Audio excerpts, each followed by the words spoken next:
ఒక పుస్తకం చదవడానికి, అనుభవం సంపాదించడానికి సముద్రానికి చిన్న చలం అంటే ఏట్లో ఇసుక ఇలా తీస్తే చిన్న నీరు వచ్చి ఉబికి ఏర్పడుతుంది. దీనికి ఉన్నంత తేడా ఉంటుంది. అనుభవము అనుభవమే.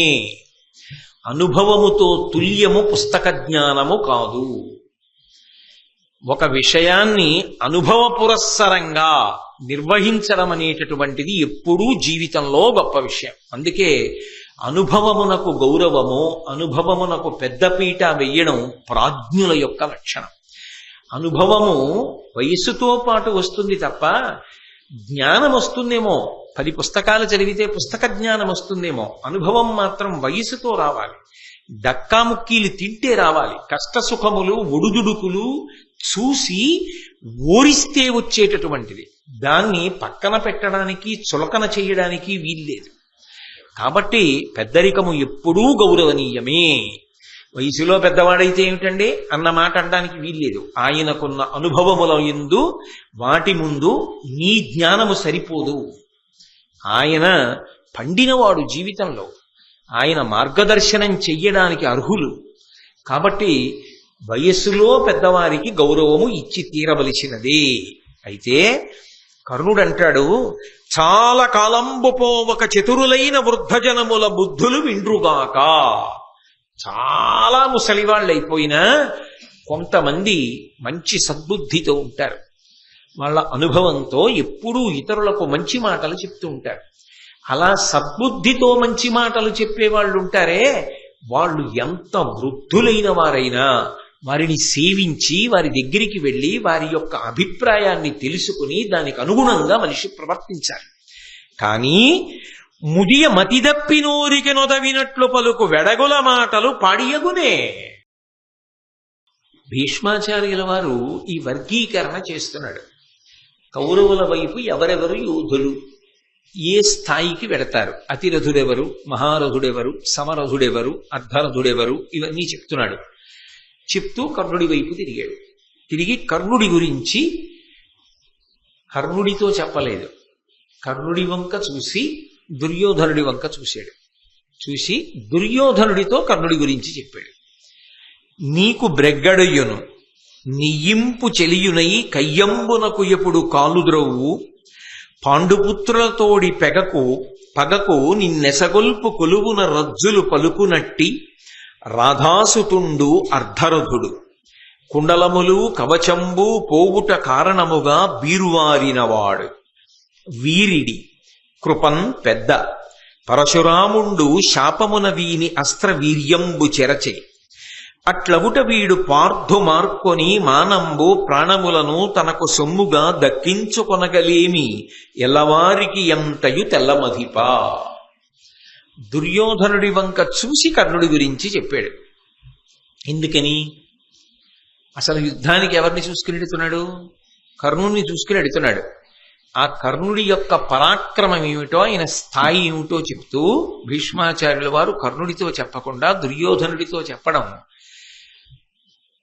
ఆయనకి అసలు ఈ యుద్ధమునకు కారణభూతుడెవరో తెలుసు. కాబట్టి ఎవరిని చూసుకుని దుర్యోధనుడు యుద్ధానికి ఎడుతున్నాడో ఆయన బలమేమిటో చెప్తున్నాడు. కాబట్టి ఆయన వంకే తిరిగి చెప్పలా, దుర్యోధనుడి వంక తిరిగి చెప్పాడు. అది భీష్ముడి యొక్క దార్శనికత.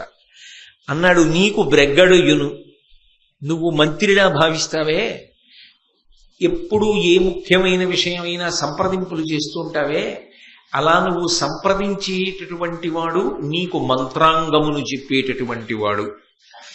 నీకు మంత్రాంగమును చెప్తాడు కాబట్టి నీకు బ్రెగ్గడు అంటే మంత్రి అని. నీకు మంత్రి, మంత్రము అంటే ఆలోచన అని దాని అర్థం. అందుకే ఆలోచన లేకుండా చింతకాయని కొడితే పడుతుందా కింద? చింతకాయ అయినా ఎప్పుడు పడుతుంది? ఎలా కొడితే ఈ చింతకాయ పడుతుందని ఆలోచించి గురి చూసి కొడితే పడుతుంది. అందుకని మంత్రమునకు చింతకాయ పడుతుందన్న మాటకు అర్థం ఏమిటంటే ఆలోచనకు చింతకాయ పడుతుంది అని దాని అర్థం. అంతేగాని దాన్ని ఇంకొక రకంగా అన్వయం చెయ్యమని కాదు. కాబట్టి నీకు బ్రెగ్గడుయును నెయ్యంపు చెలియునై కయ్యంబునకు ఎప్పుడు కాలుద్రవ్వు. నీకు మంచి స్నేహితుడు, అన్నిటినీ మించి యుద్ధానికి ఎప్పుడూ కూడా ముందుంటాడు, కాలు తవ్వుతుంటాడు. ఎప్పుడు యుద్ధం వస్తుందా, నేనున్నాను, నేనుండగా భయం ఏమిటి అంటూ ఉంటాడు. అటువంటి వాడు పాండుపుత్రులతోడి పగకు నిన్నెసగొల్పు కొలువున రజ్జులు పలుకునట్టి. ఎప్పుడూ పాండుపుత్రులతోడి నీకు వైరము కలిగేటట్టుగా మాట్లాడతాడు. ఏ కారణము చేత కూడా నీకు పాండుపుత్రులతో సంధి కాని ప్రేమ కాని కలగకుండా నిరంతరము ప్రయత్నిస్తుంటాడు. కొలువున రజ్జులు పలుకునట్టి, అలా నీతో వాళ్ళకి సంధి కలగకుండా, ప్రేమ ఏర్పడకుండా ఎప్పుడూ అహంకారపూరితమైనటువంటి మాటలు మాట్లాడుతూ ఉంటాడు. మీ ఇద్దరిని విడదీసేటటువంటి ప్రయత్నమే చేస్తూ ఉంటాడు. రాధాసుతుండు అర్ధరుధుడు. ఈ రాధాసుతుడున్నాడే కర్ణుడు, ఈయన అర్ధరుధుడు. కుండలములు కవచంబు పోగుట కారణముగా బీరువారినవాడు. ఈయనకి సహజంగా కవచకుండలములు ఉన్నాయి. ఆ కారణము చేత అవధ్యుడు, ఎవరి చేత చంపబడడం. కానీ ఆ కవచకుండలములను పోగొట్టుకున్నాడు, ఇచ్చేశాడు. ఇచ్చేసిన కారణం చేత అంత పెద్ద స్థాయి నుండి కిందకి జారిపోయాడు. కాబట్టి ఇప్పుడు అవధ్యుడు అన్న స్థాయిని చెప్పడం కుదరదు. వీరిడి, ఇతనికి బుద్ధి లేదు. బుద్ధి అంటే ఏ విషయంలో ఏది ఎలా నిశ్చయం చేసుకోవాలన్న విషయాన్ని సమగ్రంగా ఆలోచన చెయ్యలేడు. కాబట్టి వీరిడి, బుద్ధి లేనివాడు. కృపన్ పెద్ద, దయ విషయంలో అంటావా చాలా గొప్పవాడు, చాలా దయ కలిగినటువంటి వాడు. అదే ఈయన కొంప ముంచుతూ ఉంటుంది కూడా, ఈ దయే. కాబట్టి చాలా దయ కలిగిన వాడు అంటే ఆయనకి తెలియని విషయాలు లేవు అని అర్థం అవట్లా భీష్మాచార్యుల వారికి. ఈ పద్యాన్ని బట్టి మీరు జాగ్రత్తగా పరిశీలిస్తే కర్ణుడి యొక్క జన్మవృత్తాంతం కూడా భీష్ముడికి తెలుసు. భీష్ముడికి తెలిసే భీష్ముడు కర్ణుడికి చెప్పలేదు అని అనవలసి ఉంటుంది భారతంలో. లేకపోతే కర్ణుడి యొక్క శీల వైభవం గురించి ఇంత చక్కగా చెప్పడం సాధ్యం కాదు. కాబట్టి ఆయన చాలా దయగలిగినటువంటి వాడు. పరశురాముండు శాపమున వీని అస్త్రవీర్యంబు చెరిచే. పరశురాముడు శపించాడన్నమాట దుర్యోధనుడితో కర్ణుడి చెప్పలా, కానీ భీష్ముడు చెప్తున్నాడు. పరశురాముడు శపించాడు ఆఖరణ, అందుచేత ఇతనికి అస్త్రశక్తి లోపించింది, ఇతని అస్త్రములు భగ్నమవుతాయి.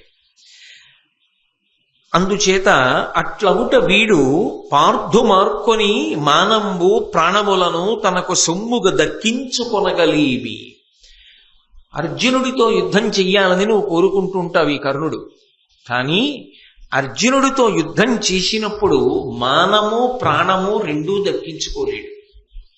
అర్జునుడితో యుద్ధం చేసి ప్రాణం పోగొట్టుకునేటప్పుడు ఆ సమయమునందు చెప్పబడిన మాటల వలన గౌరవాన్ని పోగొట్టుకుంటాడు, ప్రాణాన్ని పోగొట్టుకుంటాడు.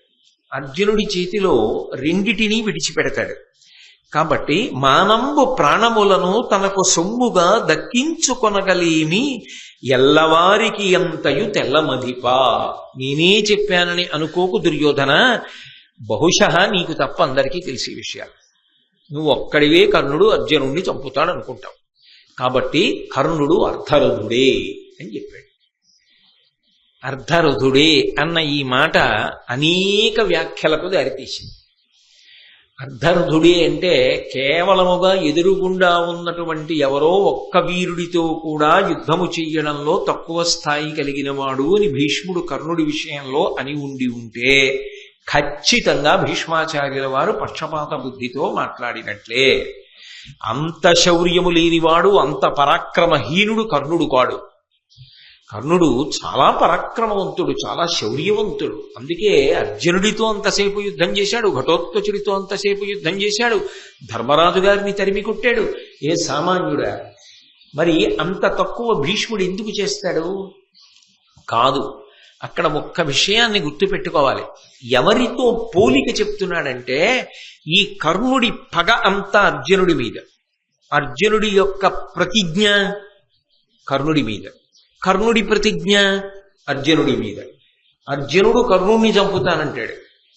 ఎందుకనంటే ఆ సభాపర్వంలో అరణ్యవాసానికి వెళ్లిపోయే ముందు అర్జునుడు ప్రతిజ్ఞ చేశాడు కర్ణుణ్ణి పడగొడతానని. అర్జునుణ్ణి పడగొడతానని కర్ణుడు 2 మాటలు ప్రతిజ్ఞ చేశాడు. కాబట్టి వీళ్ళిద్దరిదే యుద్ధం అయినప్పుడు భీష్మాచార్యుల వారి ఆలోచన ఏమిటంటే, కర్ణార్జునుల మధ్య యుద్ధం జరిగినప్పుడు ఆ ద్వంద్వ యుద్ధంలో ఇద్దరికీ పోలిక చెప్తే సమానులా, ఒకరికన్నా ఒకరు అధికులా నిర్ణయము చెయ్యడము కష్టమా అంటే, నిజానికి కర్ణుడు అవధ్యుడు, అసలు చంపడం కుదరదు, సహజ కవచ కుండలాలుంటే. ఆ పైన పరశురాముడి యొక్క అస్త్ర విద్య అంతా కూడా ఈయన ఎందు ప్రకాశించి ఉంటే ఏమో ఈయన ఎంత గొప్పవాడో, అర్జునుణ్ణి పడగొడతాడు అని చెప్పడం సాధ్యమై ఉండుండేదేమో. కానీ ఏ ప్రధానమైన అస్త్రములను రేపు యుద్ధంలో ప్రయోగించవలసి ఉంటుందో అవి పరశురాముని యొక్క శాపము చేత పోయి 2 కవచకుండలములు పోయి. ఇప్పుడు ఇవి 2 పోయిన కారణం చేత కర్ణుడితో అర్జునుడు యుద్ధం చెయ్యడం సంభవించిన నాడు అర్జునుడిలో సగము మాత్రమే కర్ణుడు. కాబట్టి అసలు ఇద్దరి మధ్య పోటీ అన్నమాట లేదు. ఇంకా అర్జునునితో పోల్చినప్పుడు అర్జునుని యొక్క శక్తిలో సగము శక్తి మాత్రమే కర్ణునిది. ఇది భీష్మాచార్యుల వారి యొక్క హృదయం. అందుకే దుర్యోధనుడి వంక తిరిగి చెప్పాడు ఈ మాట. అర్ధరథుడు దేనితో? అర్ధరథుడు అని ఊరుకోలేదు, కిందంతా అర్జునుడితో పోల్చాడు. అందుకే అర్ధరథుడు కుండలములు కవచంబు పోగుట కారణముగా బిరుమారినవాడు వీరిడి. ఎందుకు బుద్ధి లేనివాడు అన్న మాట అంటున్నాడు భీష్ముడు. అంటే పెద్దవాడిగా ఆయన దృష్టిలో ఏమిటంటే, ఈయన తన శక్తిని తాను నిష్పక్షపాతంగా అంచనా వేసుకుంటే, ఇవన్నీ ఉండగా కవచకుండలములు ఉండగా కూడా అర్జునుడితో ఓడిపోయాడు. ఇప్పుడు చాలా పోగొట్టుకుని అర్జునుడి ముందుకు వెడుతున్నాడు. వెడుతున్నప్పుడు అర్జునుణ్ణి చంపడం అంత తేలిక కాదు అని దుర్యోధనుడితో అనుంటే ఇంత ప్రమాదం జరిగి ఉండేది కాదు. ఆ బుద్ధి ప్రదర్శించలేదు. అందుకని వీరిడి కృపం పెద్ద, దయలో చాలా గొప్పవాడు. నిజంగా కర్ణుడి దయా విశేషం ఎటువంటిదో మీరందరూ విన్నారుగా. చాలా దయ కలిగిన వాడు, చాలా ప్రేమ కలిగిన వాడు. కానీ ఆయన దయ, ఆయన ప్రేమ ఆయనకు అక్కరకొచ్చినవి కావు. ఆయన ఇబ్బంది పడ్డానికి పనికొచ్చాయి. కుంతీదేవితో 4 జోలికి వెళ్ళను అర్జునుడు వినా అన్నాడు. ఆ మాట దుర్యోధనుడితో వచ్చి చెప్పలేదుగా. నేను 4 చెయ్యనని చెప్పలేదుగా. ఇవన్నీ తెలియవు దుర్యోధన నీకు అంటే భీష్ముడు ప్రకటనంగా చెప్పలేదు. కానీ తన దయ తనని పాడు చేసింది కర్ణుడిని. సూర్యుడు చెప్పినా వినకుండా కవచకుండలాలు ఇచ్చాడు. అవధ్యుడు వధ్యుడైపోయాడు. అందుకే ఈ 2 విషయాల్ని ప్రధానంగా ప్రస్తావన చేస్తూ కుంతీదేవికి ఇచ్చినటువంటి ప్రత్యేకమైనటువంటి అవకాశం ఏదైతే ఉందో, నీ కుమారులలో అర్జునుణ్ణి తక్క 4 నేను దొరికినా విడిచిపెట్టేస్తానన్న మాట ఏది ఉన్నదో, ఆమె అడగకపోయినా తానన్న మాట ఏది ఉన్నదో, అది మాతృమూర్తి యందున్నటువంటి ప్రేమ చేత అన్నమాట. ఇప్పుడు నిస్సందేహంగా దయ కలిగినవాడు, నిస్సందేహంగా ప్రేమ కలిగినవాడు. కానీ ఆ దయ అక్కరకొచ్చినది కాదు, దాని చేత రక్షణను పొందినవాడు కాడు. అందుచేత ఇతను అర్జునుడితో యుద్ధం చేసినప్పుడు అర్ధరథుడు మాత్రమే. ఇది భీష్మాచార్యుల వారి యొక్క తీర్పు. అయితే పాఠం చెప్పిన వాడెవరు? ద్రోణాచార్యుల వారు. ద్రోణాచార్యుల వారు వెంటనే లేచాడు. మహాభారతంలో సాధారణంగా ఏదైనా కీలకమైన విషయాన్ని భీష్ముడు మాట్లాడితే అప్రయత్నంగానే ద్రోణాచార్యుల వారు కూడా లేచి మాట్లాడతారు. అందుకని ద్రోణుడు అన్నాడు, అనవుడు గురుడు ఇట్లను కర్ణుని చందము మున్ను కడగు రోయడు పారన్ వినుమేమరియుండుంగావున ఈతండర్ధరుదుండవున్ తలపోయన్. ద్రోణాచార్యుల వారు కూడా జరగపోయేటటువంటి యుద్ధాన్ని దృష్టిలో పెట్టుకుని మాట్లాడుతున్నాడు. ఆయన అన్నాడు, కర్ణుని చందము మున్ను కడగు. కర్ణునికి ఉన్నది గొప్ప ఆవేశం. ముందు చాలా తొందరగా వెళ్ళిపోతాడు యుద్ధానికి. చాలా దూకుడుగా ముందుకెళ్ళిపోతాడు. చాలా దూకుడుగా ముందుకెళ్ళిపోయిన తరువాత నిలబడిపోడు. రోయడు పారన్, అవసరమైతే తన మీదకి బాణాలు వచ్చి పడిపోతున్నాయి అనుకుంటే ఎంత తొందరగా ముందుకెళ్ళాడో అంత తొందరగా యుద్ధభూమిని విడిచిపెట్టి పారిపోతాడు. ఇవన్నీ గతంలో జరిగినవే. జరిగిన వాటిని దృష్టిలో పెట్టుకునే మాట్లాడుతున్నారు ద్రోణాచార్యుల వారు. కాబట్టి రోయడు పారన్ వినుమేమరియుండుంగావునా, ఏదో ఆలోచిస్తూ ఉంటాడు. యుద్ధంలో చాలా జాగ్రత్తగా దృష్టిని దాని మీదే కేంద్రీకరించవలసి ఉంటుంది. కానీ పరాకుగా ఉంటాడు, ఏదో ఆలోచిస్తూ ఉంటాడు. ఆయన కర్మ విధివంచితుడు, దురదృష్టవంతుడు. అందరూ మా అన్నయ్య మా తమ్ముడు అని చెప్పుకుంటారు, ఆయన చెప్పలేడు. ఆయన పైకి ధర్మరాజు దొరుకుతాడు, కానీ కుంతికి ఇచ్చిన మాట గుర్తొస్తుంది, చంపలేడు. నకుల సహదేవులు దొరికినా చంపలేడు. అర్జునుడితో తెగించి యుద్ధానికి ఎడతాడు, తెలుసు చనిపోతానని, తెలుసు దుర్యోధనుడికి ఇచ్చిన మాట నిలబెట్టుకోలేనని. కృష్ణుడితో చెప్పాడు కదా ఈ మాటలు. తనకొచ్చిన శాపముల గురించి తెలుసు, తన గుండెల్లో అగ్నిపర్వతాలు బద్దలవుతూ ఉంటాయి, కానీ అన్నీ సహిస్తూ ఉంటాడు.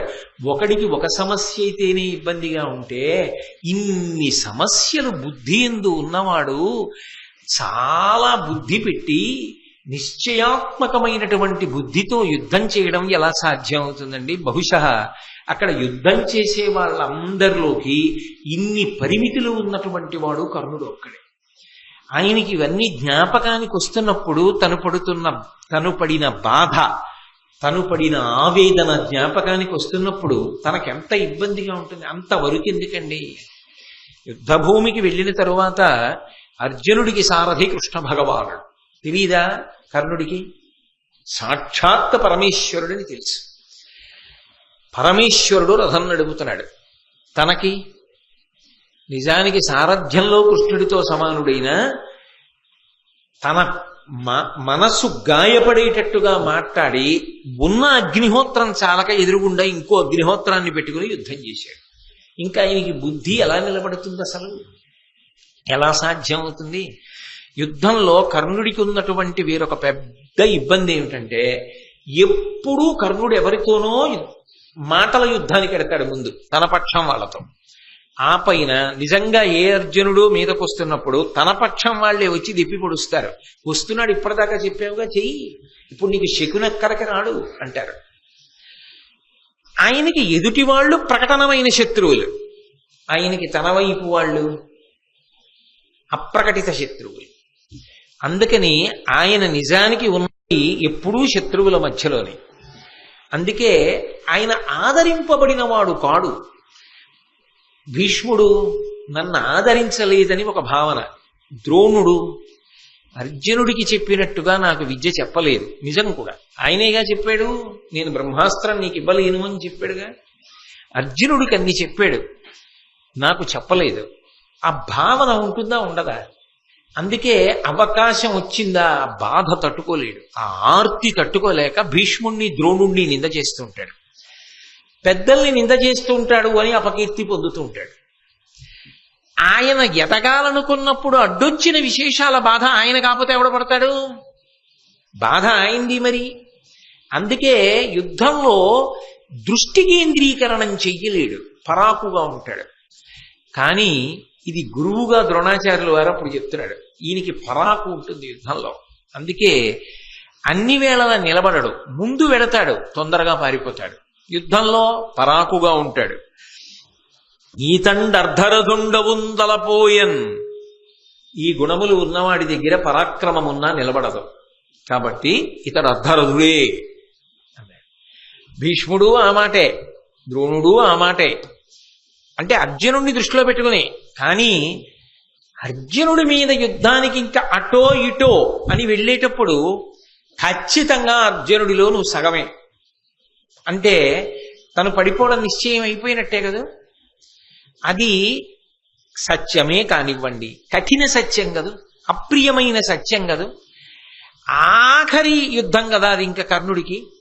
అయినప్పుడు అప్పుడు కూడా ఆ మాట పడిన తరువాత అది సత్యమే కావచ్చు, నేను కాదన్ను. భీష్ముడు అసత్యం చెప్పాడనో ద్రోణుడు అసత్యం చెప్పాడనో నేను అంటలేదు. కానీ అది కర్ణుడికి ఆవేశ కారణమైంది. ఇక్కడ ఆవేశం చూపించాలా? ఇంత ఆవేశం చూపించాలా? ఇందులో కొంత సత్యం ఉన్నది కదా. తనకు తాను ప్రశాంతంగా ఆలోచించాడు అనుకోండి, ఈ విషయాలు ఆయనకి కూడా తెలుసు, నిజమే కదా ఒప్పుకోవాలి. కానీ ఆ సమయానికి ఆయన అలా అంగీకరించలేకపోయాడు. అంగీకరించలేక ఆగ్రహంతో మాట్లాడడం మొదలుపెట్టాడు.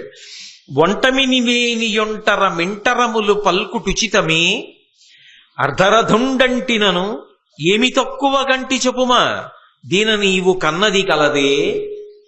సర్వసైన్యాధిపత్యంలో భీష్మాచార్యులు వారు ఉన్నారు కాబట్టి ఆయన వంక తిరిగి అన్నాడు, కేవలము పగతో మాట్లాడుతున్నావు.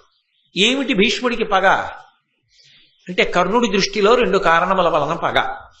దుర్యోధనుడికి తాను దగ్గర, ఉండవలసినంత దగ్గర భీష్ముడు కాదు. అన్ని విషయాలకి దుర్యోధనుడు కర్ణుడిని సంప్రదిస్తాడు, భీష్ముడిని సంప్రదించాడు. రాజు నాకు సన్నిహితుడని నీకు పగ. రెండవ పగ ఏమిటి? నీ దృష్టిలో అందరూ నీకు మనవలం, నా దృష్టిలో నా ప్రభువు గెలవాలన్నది నా కోరిక. నీకు నీ మనవలందరూ బాగుండాలి కాబట్టి సంధి జరగాలని ఉంటుంది. నాకు సంబంధించినంత వరకు నా ప్రభువు బాగుండాలి కాబట్టి యుద్ధం జరగాలని ఉంటుంది. నేను గెలిచాను, అందుకే యుద్ధం జరుగుతోంది. నేను గెలిచాను, అందుకే నా ప్రభువుకి దగ్గరగానే ఉండి ఇప్పటికీ కూడా నా మీదే ఆధారపడేటట్టు, నన్ను నమ్మేటట్టుగా నేను నా నమ్మకాన్ని నిలబెట్టుకున్నాను. వీడికి నమ్మకం పోలేదే కర్ణుడి మీద అన్నది నీ పగ, నీ అక్కసు. అటు తిప్పాడు. అటు తిప్పి ఒంటమిని లేని యొంటర మింటరములు పల్కుటుచితమే, ఈ పగ నీ మనసులో పెట్టుకున్నావు. పెట్టుకుని అనుచితమైనటువంటి వాక్యములను మాట్లాడుతున్నావు. నేను అర్ధరథుణ్ణి అంటున్నావు. అర్ధరథుండంటినను ఏమి తక్కువ గంటి చెప్పుమా. నేను అర్ధరథుణ్ణి అనడానికి నాకేం తక్కువ చెప్పలేదా భీష్ముడు? చెప్పాడుగా. ఏం తక్కువో చెప్పు అనే కన్నా నువ్వు చెప్పిన తక్కువ తక్కువ కాదని చెప్పమనండి. చెప్పగలడా? ఆయన చెప్పలేడు. ప్రసంగము ఆవేశపూరితం కాబట్టి ఏమి తక్కువ గంటి చెప్పుమా దీన నీవు కన్నది కలదే. దీని వలన నీకు ఏ ప్రయోజనం వస్తుంది? ఇప్పుడు యుద్ధానికి బయలుదేరే ముందు కర్ణుడు అర్ధరథుడు అన్నావు. దీని వలన ఏమైనా ప్రయోజనం జరుగుతుందా? కొత్తగా యుద్ధానికి ప్రయోజనం ఉంటుందా? ఏముండదు. కానీ నీకు మనసులో మాత్రం ఒక అజ్ఞాతమైనటువంటి కోరిక ఉంది. ఏమిటంటే, అమ్మ అలాగా అని దుర్యోధనుడు ఏమైనా మారిపోయి అర్ధరాజ్యం ఇచ్చేస్తాడేమో పాండవులకి. అంతకన్నా ఇంకేమైనా ఉందా? అంటే భీష్ముని యొక్క ప్రసంగమునకు కొన్ని అపోహలను అద్దే ప్రయత్నం చేస్తున్నాడు ఆయన. చేసి నొవబలుకుదు సభలోన జివ్వకొల్లకేను కురుపతి చూచి సహించిపోదు. సురనదీపుత్ర విను నాకు చూడ అర్ధరథుడవగుదీవు లావు బీరంబునరయ. ఎంత పెద్ద మాట అనేశాడంటే, ఆవేశం మనిషి చేత ఎంత మాట అయినా అనిపిస్తుంది కదూ. నొవ్వబలుకుదు సభలోన, ఇంత పెద్ద సభలో నా మనసు బాధపడేటట్లుగా మాట్లాడావు. అంతేకాదు, జివ్వకొల్లకేను గురుపతి చూచి సహించిపోదు. నిజానికి ఈ తారతమ్యం చెప్పి సర్వసైన్యాధ్యక్షంలో ఉన్నవే, నిన్నిక్కడే ముక్కల కింద కొట్టేద్దను, నిన్నిక్కడే ఓడించేద్దను. కానీ ఎప్పటికప్పుడు ఎందుకు ఊరుకుంటుంటానో తెలుసా? నీ ఇష్టం వచ్చినట్లు నువ్వు మాట్లాడుతున్నా ప్రభువు బాధపడతాడని. యుద్ధానికి వెళ్లే ముందు భీష్ముణ్ణి నేనేమైనా చేసేస్తే ఇప్పుడే సర్వసైన్యాధిపతిని చెయ్యగానే నా పక్షంలో వాడే పడగొట్టేశాడు అని బాధపడతాడని వదిలేస్తున్నా. అంత తేలికండి భీష్ముడిని పడగొట్టన కర్ణుడికి. అంటే ఆవేశం ఉచితానుచితములు మరిచిపోయేటట్టుగా చేస్తుంది. కాబట్టి సురనదీపుత్ర, ఓ గాంగేయుడా, విను నాకు చూడ అర్ధరథుడవగుదీవు. అసలు నిజంగా చెప్పాలంటే నేను చెప్తున్నా, ఎవరి శక్తి ఉంటుంది. తెలియక ప్రభువు నీకు సర్వసైన్యాధ్యక్షం కట్టబెట్టాడేమో, కానీ నువ్వే అర్ధరథుడివి. లావు బీరంబునరయ, నీ శక్తిని దృష్టిలో పెట్టుకున్నా, నీ పరాక్రమం దృష్టిలో పెట్టుకున్నా నువ్వు అర్ధరథుడవే, నువ్వు అతిరథుడు కావు. ఎవరు? ఏ భీష్ముడు? ఆయన చరిత్ర ఏమిటి? ఆయన చేసిన యుద్ధం ఏమిటి? ఆయన ముందు ఎవరు నిలబడ్డారు? ఆయనకి విద్య నేర్పినటువంటి పరశురాముడు నిలబడలేకపోయాడు ఆయన ముందు. ఆ పరశురాముడి చేత శాపోపహతుడై అస్త్రములను పోగొట్టుకున్నాడు. బాధాకరమైన విషయమైన సత్యమది. అంబని తీసుకొచ్చినప్పుడు అందరు రాజులను ఓడించిన వాడు భీష్ముడు. పైగా స్వచ్ఛంద మరణము వరమున్నవాడు భీష్ముడు. ఇంత బలవంతుడు. ఇటువంటి వాణ్ణి అసలు నీ లావు బీరము దృష్టిలో పెట్టుకుంటే, నీ శక్తిని పరాక్రమాన్ని దృష్టిలో పెట్టుకుంటే నువ్వే అర్ధరథుడవు, నేను కాదు అన్నది ఆంతరమైనటువంటి విశేషం అని. అంతేకాదు, అసలు సర్వసైన్యాధిపతి అన్నవాడికి ఉండవలసిన మొదటి లక్షణం ఏమిటి?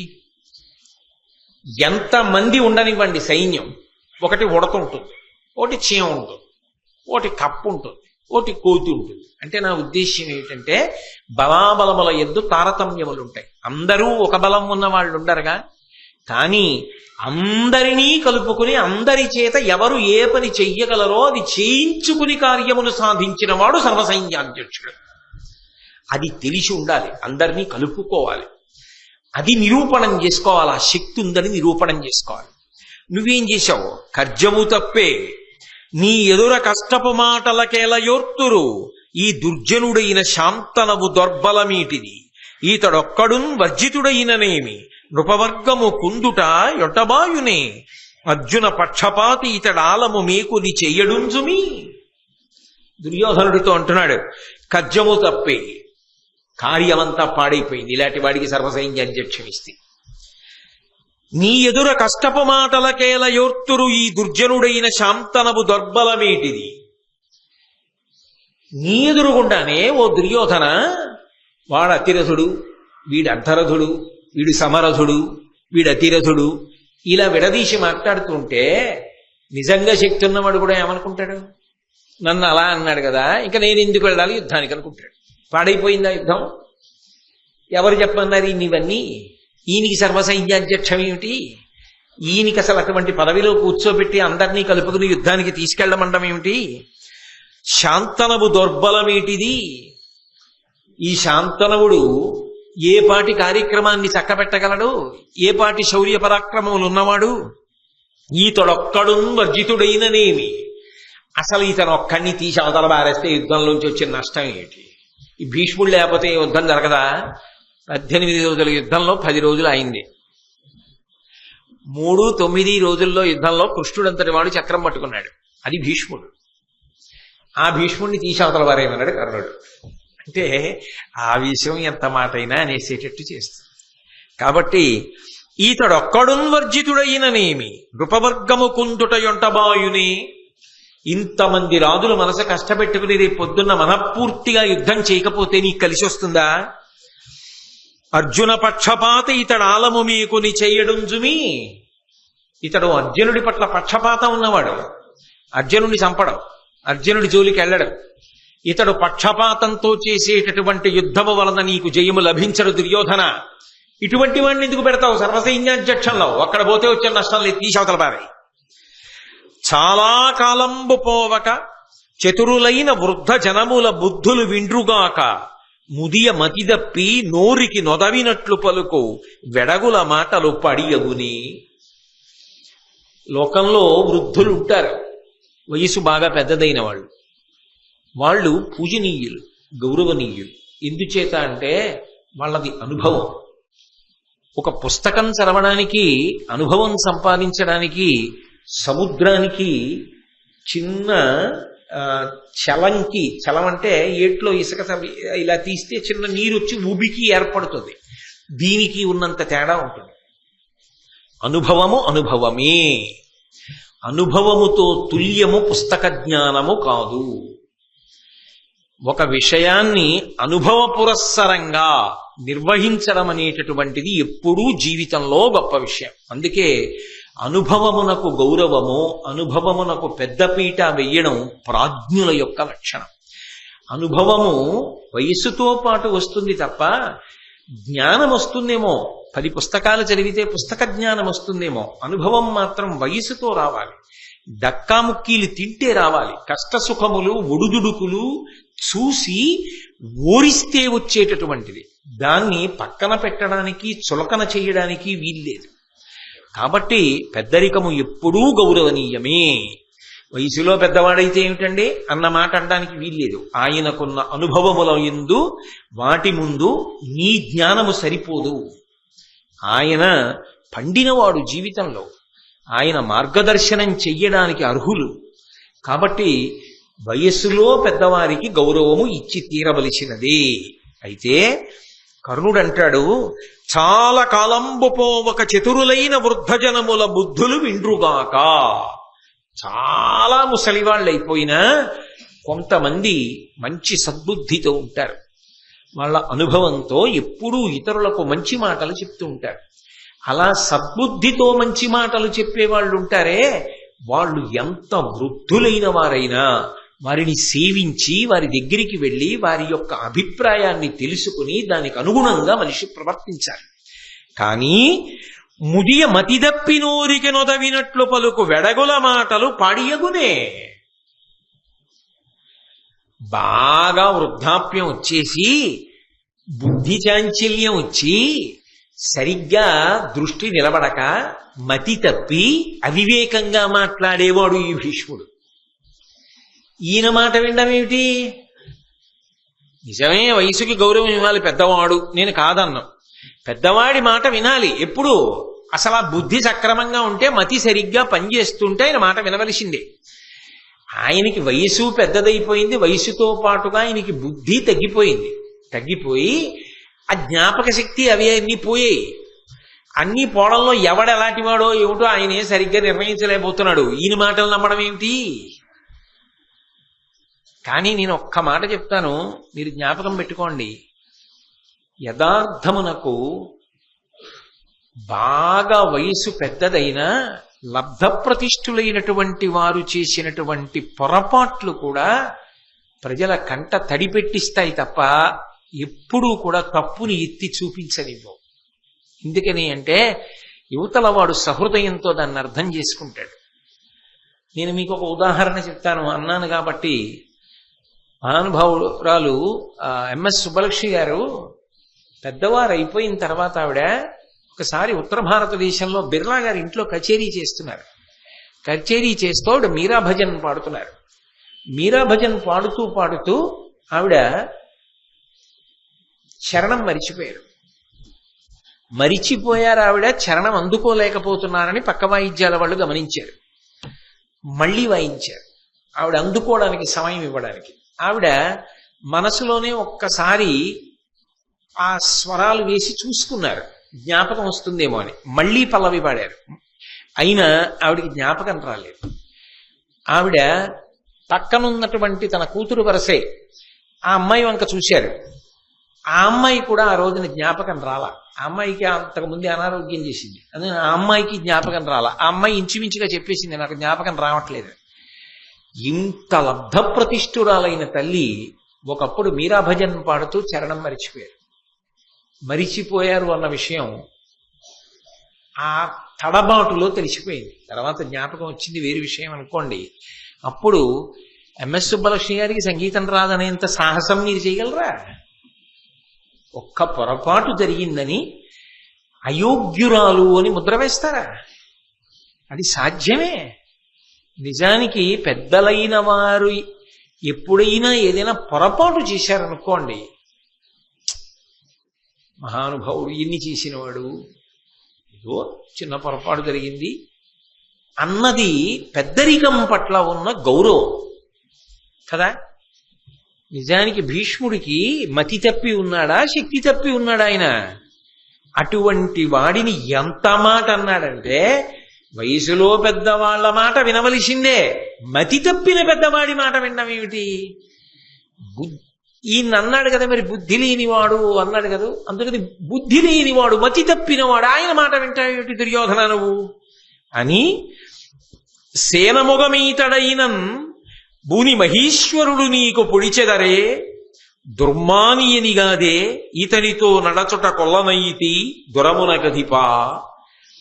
ఇతను సేనాగ్రనాయకుడై సర్వసైన్యాధిపతి అయి ఈయన యుద్ధభూమిలో సైన్యాన్ని నడిపించడమే జరిగితే ఈ రాజులు ఎవరైనా నీ పక్షాన యుద్ధం చేస్తారా దుర్యోధన? ఎవ్వరూ యుద్ధం చేయరు. కాబట్టి ఈయన్నెందుకు ఉంచుతావు? ఎవరి వరకు ఎందుకు? ఇతను ఆడిన మాటలు చూసి అసహ్యించుకుని నేనే అన్నానుగా, ఈ భీష్ముడు బ్రతికున్నంత కాలం యుద్ధం చేయను అని ప్రతిజ్ఞ చేశానుగా. నా వెనక ఇంకా చాలా మంది బయలుదేరుతారు. ఇంతమంది యుద్ధం చేయకుండా పోవడానికి కారణం ఏమిటి?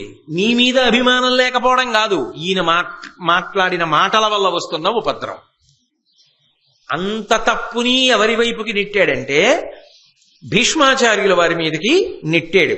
నెట్టి హితుడని నమ్మగాదగునే ఈతని కార్యపు మాటలిట్టివే పతిదిశ కూర్మివాపుటకు బట్టుగా ఎక్కువ తక్కువంచు ఉన్నతులకు మిదినీషులకు నానగ బల్కుటగాక ఇట్టివారితవులు తండ్రికిన్ సుతులకేమన నేర్తము పెద్దరాజులను.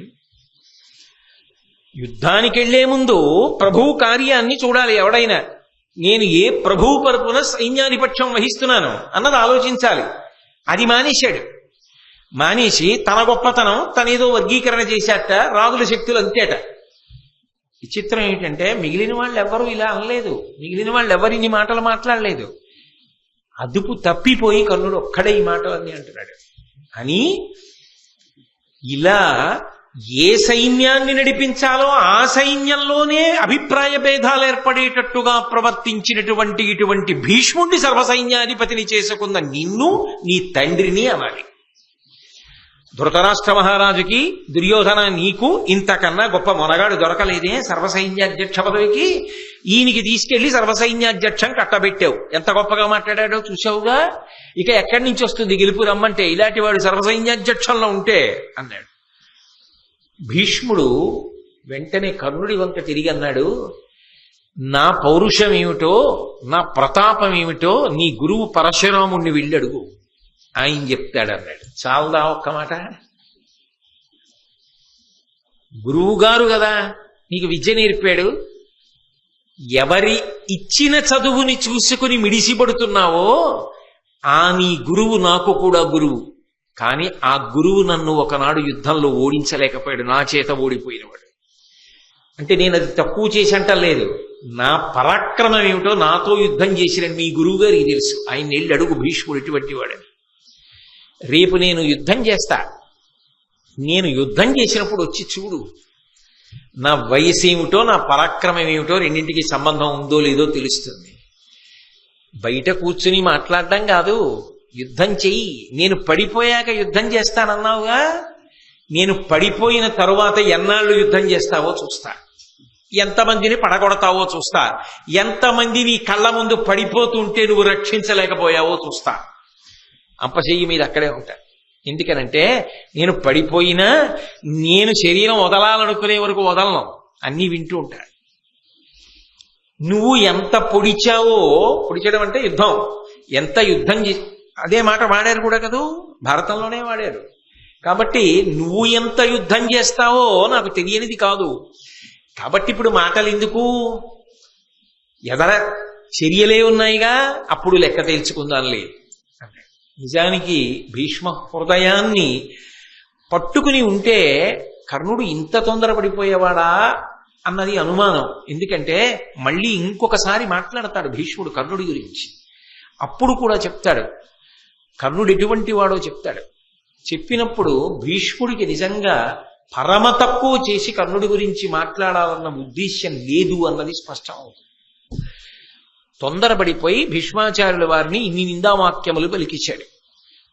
అది తనకి అర్థమైన కారణము చేత, ఉన్న ఒత్తిడి చేత, తాను పొందిన అవస్థ చేత, ఇన్ని కారణముల చేత కర్ణుడు అలా తొందరపడిపోయాడు. ఆ స్థానంలో అంతకన్నా ఎవరైనా నిగ్రహించుకోగలరా అంటే అది వారి సమర్థత మీద ఆధారపడి ఉంటుంది. ఇన్ని మాటలని సరే, యుద్ధం ప్రారంభమైంది, యుద్ధం నడుస్తోంది. భీష్ముడు సర్వసైన్యాధిపత్యంలో ఉండగా కర్ణుడు యుద్ధం చెయ్యడు. ఈలోగా 10 రోజుల యుద్ధం తర్వాత భీష్మాచార్యుల వారు పడిపోయారు. పడిపోవడం అంటే శిఖండివి అడ్డుపెట్టి అర్జునుడు వేసిన బాణములకు అంపశయ్య మీద పడిపోయాడు ఆయన. ఇక యుద్ధం చెయ్యడు. ద్రోణాచార్యుల వారికి సర్వసైన్యాధిపత్యం ఇచ్చారు. ద్రోణాచార్యుల వారికి సర్వసైన్యాధిపత్యం ఇచ్చిన తర్వాత 3వ రోజు యుద్ధం జరుగుతోంది. ఆ 3వ రోజు యుద్ధం జరుగుతున్నప్పుడు ఒక విశేషం జరిగింది. అభిమన్యుడితో యుద్ధం చేయాల్సి వచ్చింది. అర్జునుడితో కాదు, మీరు బాగా పట్టుకోవాలి. అర్జునుడితో కాదు, యుద్ధము అభిమన్యుడితో. అర్జునుడు యుద్ధం చేస్తున్నప్పుడు పక్కన ధర్మజ భీమ నకుల సహదేవులు ఉంటారు. అభిమన్యుడు యుద్ధం చేస్తున్నప్పుడు తండ్రి అర్జునుడు లేడు, ధర్మరాజు భీముడు నకులుడు సహదేవుడు లేరు. ఎందుకంటే సైంధవుడు అడ్డుపడ్డాడు. అటువంటప్పుడు యుద్ధం చేశాడు. అటువంటి యుద్ధంలో అభిమన్యుణ్ణి కర్ణుడు ఓడించాడా, పడగొట్టగలిగాడా? అదొక పెద్ద అగ్ని పరీక్షే కర్ణుడి జీవితానికి. ఎందుచేత అంటే మహాభారతాన్ని బాగా అధ్యయనం చేసినటువంటి పెద్దలు, దాన్ని సారాన్ని బాగా వంట పట్టించుకున్న పెద్దలు ఒక మాట అంటారు. అభిమన్యు అన్న పేరు రావడానికి కారణం ఏంటంటే శత్రువుల పట్ల అంత కోపంతో ఉంటాడు. అలాగే ఆయన తన పరాక్రమము తాను ప్రదర్శించేటప్పుడు అంత ఉత్సాహంగా ఉంటాడు. 2 గొప్ప లక్షణములు కలబోయబడినటువంటి వ్యక్తి కాబట్టి అభిమన్యు అని పేరు. మహాభారతంలో మీరు చాలా జాగ్రత్తగా పరిశీలనం చేస్తే ఒకే ఒక్క వ్యక్తి యందు మీకు ధర్మరాజు గారు, భీముడు, అర్జునుడు, నకులుడు, సహదేవుడు 5 యొక్క లక్షణములు కనపడడానికి అవకాశం ఉంటుంది. అభిమన్యుడు. అయితే అక్కడ రక్త సంబంధం ఒకటి ఉంది. పెద్దనాన్నగారి పోలిక వచ్చింది, ఇంకో చిన్న పెద్దనాన్నగారి పోలిక వచ్చింది, భీముడి పోలిక, నాన్నగారి పోలిక వచ్చింది, బాబాయిల పోలిక వచ్చింది అనొచ్చు. కానీ ఒక అద్భుతమైన పోలిక ఇంకొకటి వచ్చింది ఆయనకి. ఎవరిది? ఎలా అవకాశం? కృష్ణ పరమాత్మ పోలిక వచ్చింది. ఎందుకో తెలుసా? మేనమామ. పిల్లలకి మేనమామ పోలికలు కాస్త తొందరగా వస్తాయంటారు. మేనమామల ముద్దు మేలైన ముద్దు, తాతలకు తా ముద్దు తాను అబ్బాయి అని మేనమామ పోలిక వచ్చింది. అందుకే అభిమన్యుడు అన్న మాట ఎన్నిటిని కలుపుకుంటుంది అంటే, ఆ అభిమన్యుడు ఒక్కడు ధైర్యంలో ధర్మరాజు అంటారు. ధైర్యము అంటే ఏదో యుద్ధానికి వెళ్ళిన ధైర్యం అనుకోకండి. ధర్మానుష్ఠానంలో, ధర్మాన్ని పట్టుకున్నప్పుడు వచ్చేటటువంటి ఒరిపిడిని తట్టుకోవడంలో ధర్మరాజు గారి పూనిక ఎటువంటిదో అభిమన్యుడి యొక్క పూనిక అటువంటిది. అది పెదనాన్నగారి నుంచి వచ్చింది. అసలు సర్వసైన్యాధిపతి అన్నవాడికి ఉండవలసిన మొదటి లక్షణం ఏమిటి? ఎంతమంది ఉండనివ్వండి సైన్యం, ఒకటి ఉడత ఉంటుంది, ఒకటి చీమ ఉంటుంది, ఒకటి కప్పు ఉంటుంది, ఒకటి కోతి ఉంటుంది. అంటే నా ఉద్దేశ్యం ఏమిటంటే బలాబలముల యందు తారతమ్యములు ఉంటాయి. అందరూ ఒక బలం ఉన్న వాళ్ళు ఉండరుగా.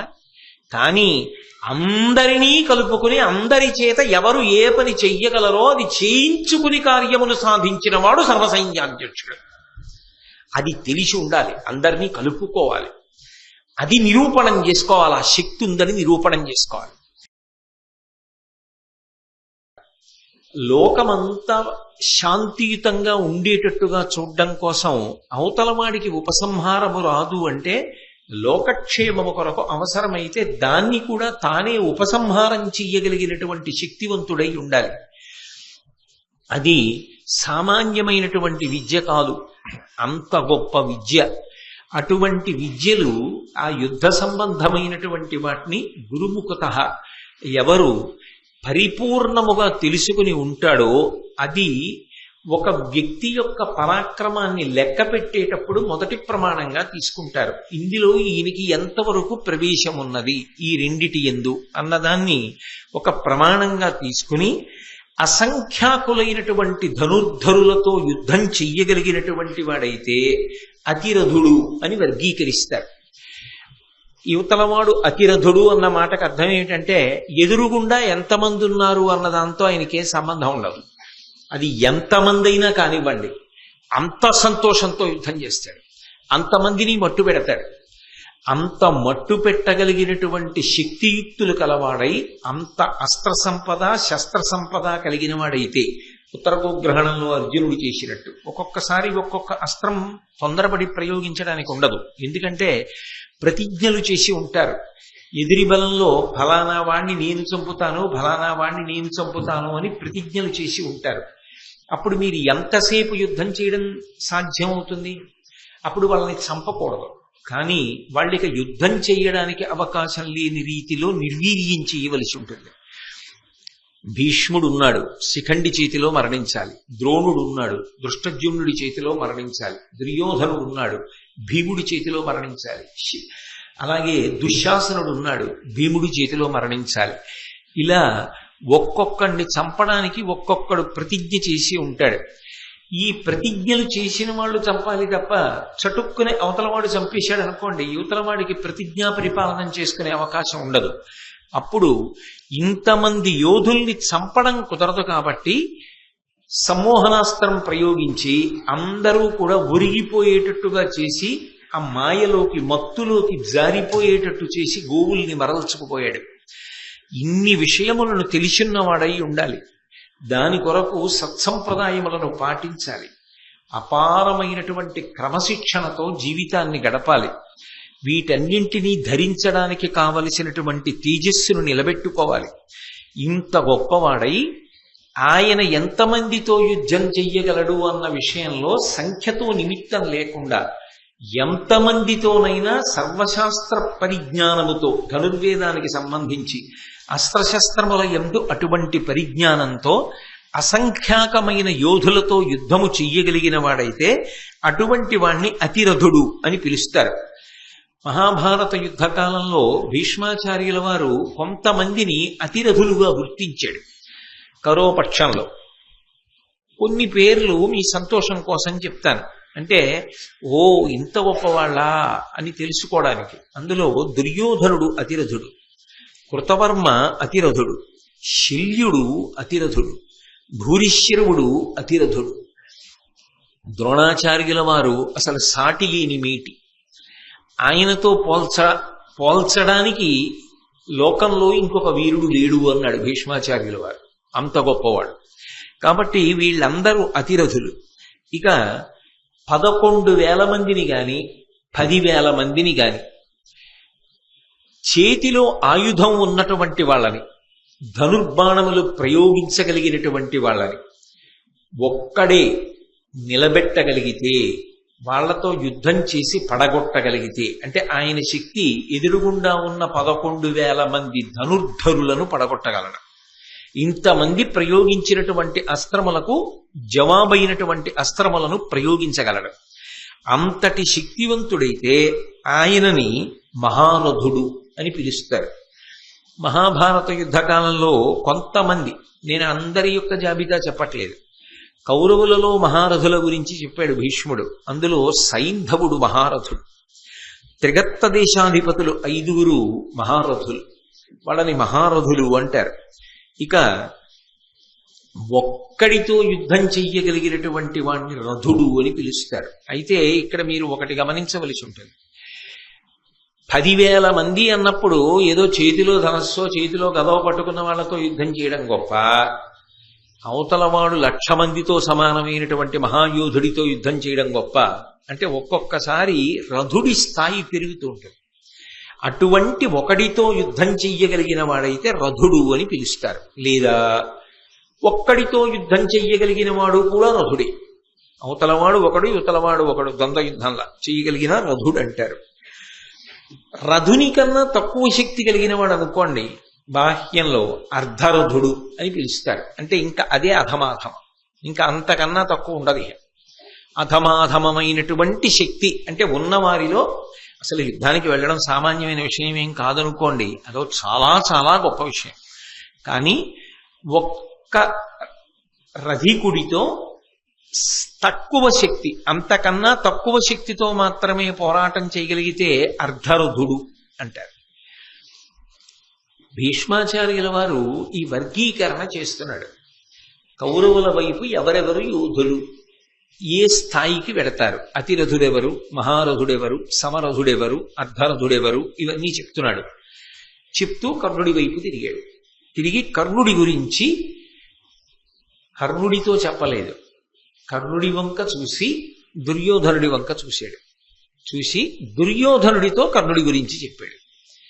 నీకు బ్రెగ్గడయ్యును నియింపు చెలియునై కయ్యంబునకు ఎప్పుడు కాలుద్రవ్వు పాండుపుత్రులతోడి పగకు నిన్నెసగొల్పు కొలువున రజ్జులు పలుకునట్టి రాధాసుతుండు అర్ధరథుడు కుండలములు కవచంబు పోవుట కారణముగా బీరువారినవాడు వీరిడి కృపన్ పెద్ద పరశురాముండు శాపమున వీని అస్త్ర వీర్యంబు చెరచే అట్లవుట వీడు పార్థు మార్కొని మానంబు ప్రాణములను తనకు సొమ్ముగా దక్కించుకొనగలేమి ఎల్లవారికి ఎంతయు తెల్లమధిపా. దుర్యోధనుడి వంక చూసి కర్ణుడి గురించి చెప్పాడు. ఎందుకని? అసలు యుద్ధానికి ఎవరిని చూసుకుని ఎడుతున్నాడు? కర్ణుడిని చూసుకుని ఎడుతున్నాడు. ఆ కర్ణుడి యొక్క పరాక్రమం ఏమిటో, ఆయన స్థాయి ఏమిటో చెప్తూ భీష్మాచార్యుల వారు కర్ణుడితో చెప్పకుండా దుర్యోధనుడితో చెప్పడం, ఆయనకి అసలు ఈ యుద్ధమునకు కారణభూతుడెవరో తెలుసు కాబట్టి. ఎవరిని చూసుకుని దుర్యోధనుడు యుద్ధానికి ఎడుతున్నాడో ఆయన బలమేమిటో చెప్తున్నాడు కాబట్టి ఆయన వంకే తిరిగి చెప్పలా, దుర్యోధనుడి వంక తిరిగి చెప్పాడు. అది భీష్ముడి యొక్క దార్శనికత. అన్నాడు, నీకు బ్రెగ్గడుయును, నువ్వు మంత్రిలా భావిస్తావే, ఎప్పుడు ఏ ముఖ్యమైన విషయమైనా సంప్రదింపులు చేస్తూ ఉంటావే, అలా నువ్వు సంప్రదించేటటువంటి వాడు నీకు మంత్రాంగమును చెప్పేటటువంటి వాడు. నీకు మంత్రాంగమును చెప్తాడు కాబట్టి నీకు బ్రెగ్గడు అంటే మంత్రి అని. నీకు మంత్రి, మంత్రము అంటే ఆలోచన అని దాని అర్థం. అందుకే ఆలోచన లేకుండా చింతకాయని కొడితే పడుతుందా కింద? చింతకాయ అయినా ఎప్పుడు పడుతుంది? ఎలా కొడితే ఈ చింతకాయ పడుతుందని ఆలోచించి గురి చూసి కొడితే పడుతుంది. అందుకని మంత్రమునకు చింతకాయ పడుతుందన్న మాటకు అర్థం ఏమిటంటే ఆలోచనకు చింతకాయ పడుతుంది అని దాని అర్థం. అంతేగాని దాన్ని ఇంకొక రకంగా అన్వయం చెయ్యమని కాదు.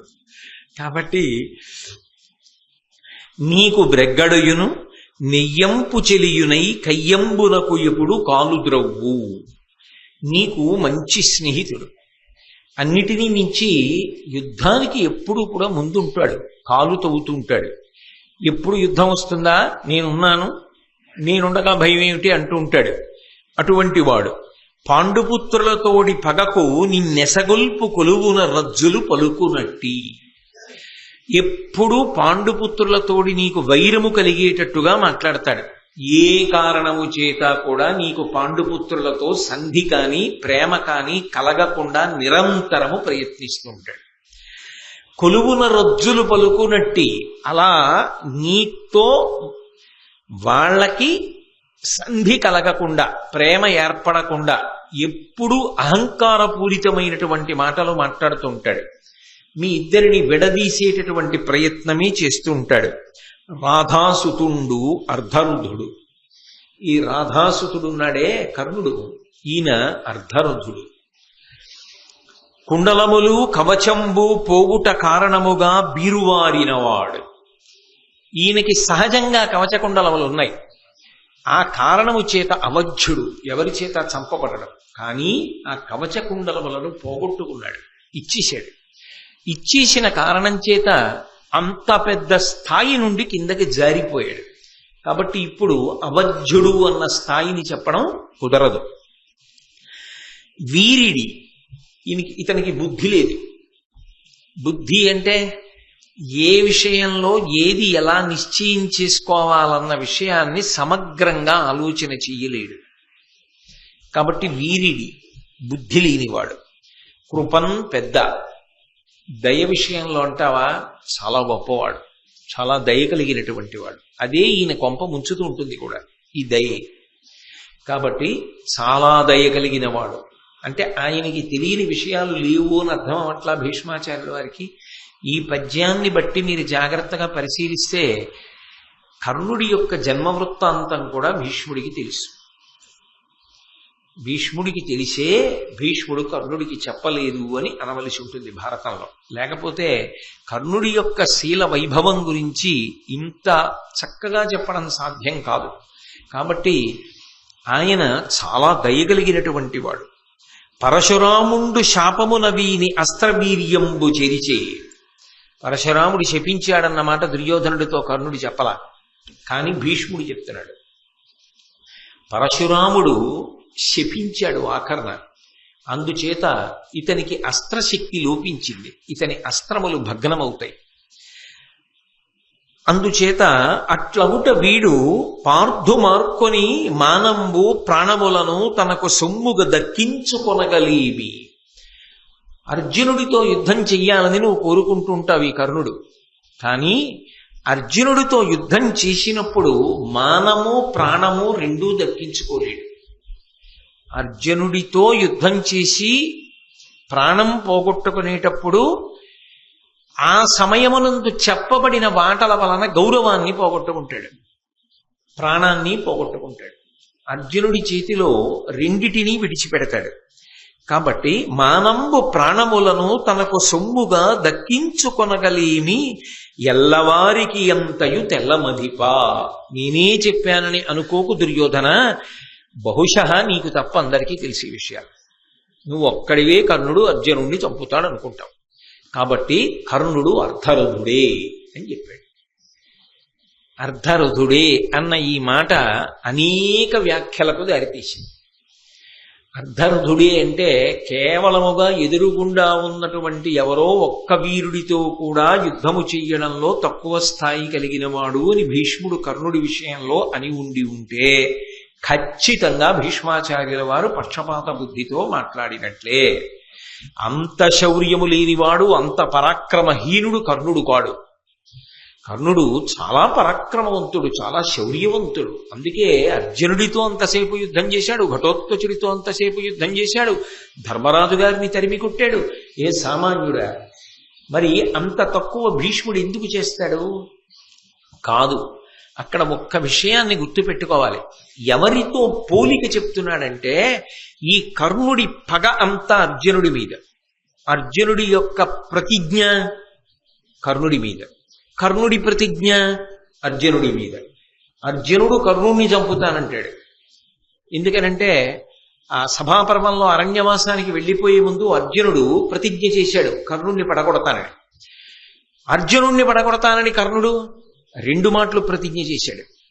కాబట్టి వీళ్ళిద్దరిదే యుద్ధం అయినప్పుడు భీష్మాచార్యుల వారి ఆలోచన ఏమిటంటే, కర్ణార్జునుల మధ్య యుద్ధం జరిగినప్పుడు ఆ ద్వంద్వ యుద్ధంలో ఇద్దరికీ పోలిక చెప్తే సమానులా, ఒకరికన్నా ఒకరు అధికులా నిర్ణయము చెయ్యడము కష్టమా అంటే, నిజానికి కర్ణుడు అవధ్యుడు, అసలు చంపడం కుదరదు, సహజ కవచ కుండలాలుంటాయి.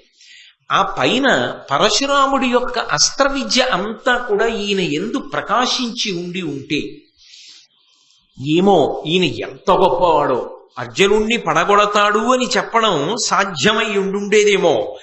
కానీ ఏ ప్రధానమైన అస్త్రములను రేపు యుద్ధంలో ప్రయోగించవలసి ఉంటుందో అవి పరశురాముని యొక్క శాపము చేత పోయి 2 కవచకుండలములు పోయి. ఇప్పుడు ఇవి 2 పోయిన కారణం చేత కర్ణుడితో అర్జునుడు యుద్ధం చెయ్యడం సంభవించిన నాడు అర్జునుడిలో సగము మాత్రమే కర్ణుడు. కాబట్టి అసలు ఇద్దరి మధ్య పోటీ అన్నమాట లేదు. ఇంకా అర్జునునితో పోల్చినప్పుడు అర్జునుని యొక్క శక్తిలో సగము శక్తి మాత్రమే కర్ణునిది. ఇది భీష్మాచార్యుల వారి యొక్క హృదయం. అందుకే దుర్యోధనుడి వంక తిరిగి చెప్పాడు ఈ మాట. అర్ధరథుడు దేనితో? అర్ధరథుడు అని ఊరుకోలేదు, కిందంతా అర్జునుడితో పోల్చాడు. అందుకే అర్ధరథుడు కుండలములు కవచంబు పోగుట కారణముగా విరుమారినవాడు వీరిడి. ఎందుకని? ఎందుకు బుద్ధి లేనివాడు అన్న మాట అంటున్నాడు భీష్ముడు. అంటే పెద్దవాడిగా ఆయన దృష్టిలో ఏమిటంటే, ఈయన తన శక్తిని తాను నిష్పక్షపాతంగా అంచనా వేసుకుంటే, ఇవన్నీ ఉండగా, కవచకుండలములు ఉండగా కూడా అర్జునుడితో ఓడిపోయాడు. ఇప్పుడు చాలా పోగొట్టుకుని అర్జునుడి ముందుకు వెడుతున్నాడు. వెడుతున్నప్పుడు అర్జునుణ్ణి చంపడం అంత తేలిక కాదు అని దుర్యోధనుడితో అనుంటే ఇంత ప్రమాదం జరిగి ఉండేది కాదు. ఆ బుద్ధి ప్రదర్శించలేదు. అందుకని వీరిడి కృపన్ పెద్ద, దయలో చాలా గొప్పవాడు. నిజంగా కర్ణుడి దయా విశేషం ఎటువంటిదో మీరందరూ విన్నారుగా. చాలా దయ కలిగిన వాడు, చాలా ప్రేమ కలిగిన వాడు. కానీ ఆయన దయ, ఆయన ప్రేమ ఆయనకు అక్కరకొచ్చినవి కావు. ఆయన ఇబ్బంది పడ్డానికి పనికొచ్చాయి. కుంతీదేవితో నలుగురి జోలికి వెళ్ళను అర్జునుడు వినా అన్నాడు. ఆ మాట దుర్యోధనుడితో వచ్చి చెప్పలేదుగా. నేను నలుగురిని చెయ్యనని చెప్పలేదుగా. ఇవన్నీ తెలియవు దుర్యోధన నీకు అంటే భీష్ముడు ప్రకటనంగా చెప్పలేదు. కానీ తన దయ తనని పాడు చేసింది కర్ణుడిని. సూర్యుడు చెప్పినా వినకుండా కవచకుండలాలు ఇచ్చాడు. అవధ్యుడు వధ్యుడైపోయాడు. అందుకే ఈ రెండు విషయాల్ని ప్రధానంగా ప్రస్తావన చేస్తూ కుంతీదేవికి ఇచ్చినటువంటి ప్రత్యేకమైనటువంటి అవకాశం ఏదైతే ఉందో, నీ కుమారులలో అర్జునుణ్ణి తక్క నలుగురిని నేను దొరికినా విడిచిపెట్టేస్తానన్న మాట ఏది ఉన్నదో, ఆమె అడగకపోయినా తానన్న మాట ఏది ఉన్నదో, అది మాతృమూర్తి యందున్నటువంటి ప్రేమ చేత అన్నమాట. ఇప్పుడు నిస్సందేహంగా దయ కలిగినవాడు, నిస్సందేహంగా ప్రేమ కలిగినవాడు. కానీ ఆ దయ అక్కరకొచ్చినది కాదు, దాని చేత రక్షణను పొందినవాడు కాడు. అందుచేత ఇతను అర్జునుడితో యుద్ధం చేసినప్పుడు అర్ధరథుడు మాత్రమే. ఇది భీష్మాచార్యుల వారి యొక్క తీర్పు. అయితే పాఠం చెప్పిన వాడెవరు? ద్రోణాచార్యుల వారు. ద్రోణాచార్యుల వారు వెంటనే లేచాడు. మహాభారతంలో సాధారణంగా ఏదైనా కీలకమైన విషయాన్ని భీష్ముడు మాట్లాడితే అప్రయత్నంగానే ద్రోణాచార్యుల వారు కూడా లేచి మాట్లాడతారు. అందుకని ద్రోణుడు అన్నాడు, అనవుడు గురుడు ఇట్లను కర్ణుని చందము మున్ను కడగో రోయడు పారన్ వినుమేమరియుండుంగావున ఈతండర్ధరుదుండవున్ తలపోయన్. ద్రోణాచార్యుల వారు కూడా జరగపోయేటటువంటి యుద్ధాన్ని దృష్టిలో పెట్టుకుని మాట్లాడుతున్నాడు. ఆయన అన్నాడు, కర్ణుని చందము మున్ను కడగు. కర్ణునికి ఉన్నది గొప్ప ఆవేశం. ముందు చాలా తొందరగా వెళ్ళిపోతాడు యుద్ధానికి, చాలా దూకుడుగా ముందుకెళ్ళిపోతాడు. చాలా దూకుడుగా ముందుకెళ్ళిపోయిన తరువాత నిలబడిపోడు. రోయడు పారన్, అవసరమైతే తన మీదకి బాణాలు వచ్చి పడిపోతున్నాయి అనుకుంటే ఎంత తొందరగా ముందుకెళ్ళాడో అంత తొందరగా యుద్ధభూమిని విడిచిపెట్టి పారిపోతాడు. ఇవన్నీ గతంలో జరిగినవే. జరిగిన వాటిని దృష్టిలో పెట్టుకునే మాట్లాడుతున్నారు ద్రోణాచార్యుల వారు. కాబట్టి రోయడు పారన్ వినుమేమరియుండుంగావున, ఏదో ఆలోచిస్తూ ఉంటాడు. యుద్ధంలో చాలా జాగ్రత్తగా దృష్టిని దాని మీదే కేంద్రీకరించవలసి ఉంటుంది. కానీ పరాకుగా ఉంటాడు, ఏదో ఆలోచిస్తూ ఉంటాడు. ఆయన కర్మ విధివంచితుడు, దురదృష్టవంతుడు. అందరూ మా అన్నయ్య మా తమ్ముడు అని చెప్పుకుంటారు, ఆయన చెప్పలేడు. ఆయన పైకి ధర్మరాజు దొరుకుతాడు, కానీ కుంతికి ఇచ్చిన మాట గుర్తొస్తుంది, చంపలేడు. నకుల సహదేవులు దొరికినా చంపలేడు. అర్జునుడితో తెగించి యుద్ధానికి ఎడతాడు, తెలుసు చనిపోతానని, తెలుసు దుర్యోధనుడికి ఇచ్చిన మాట నిలబెట్టుకోలేనని. కృష్ణుడితో చెప్పాడు కదా ఈ మాటలు. తనకొచ్చిన శాపముల గురించి తెలుసు, తన గుండెల్లో అగ్నిపర్వతాలు బద్దలవుతూ ఉంటాయి, కానీ అన్నీ సహిస్తూ ఉంటాడు. ఒకడికి ఒక సమస్య అయితేనే ఇబ్బందిగా ఉంటే ఇన్ని సమస్యలు బుద్ధి యందు ఉన్నవాడు చాలా బుద్ధి పెట్టి నిశ్చయాత్మకమైనటువంటి బుద్ధితో యుద్ధం చేయడం ఎలా సాధ్యం అవుతుందండి? బహుశా అక్కడ యుద్ధం చేసే వాళ్ళందరిలోకి ఇన్ని పరిమితులు ఉన్నటువంటి వాడు కర్ణుడు ఒక్కడే. ఆయనకి ఇవన్నీ జ్ఞాపకానికి వస్తున్నప్పుడు తను పడిన బాధ, తను పడిన ఆవేదన జ్ఞాపకానికి వస్తున్నప్పుడు తనకెంత ఇబ్బందిగా ఉంటుంది. అంతవరకు ఎందుకండి? యుద్ధభూమికి వెళ్ళిన తరువాత అర్జునుడికి సారథి కృష్ణ భగవానుడు. తెలీదా కర్ణుడికి? సాక్షాత్ పరమేశ్వరుడిని తెలుసు. పరమేశ్వరుడు రథం నడుపుతున్నాడు.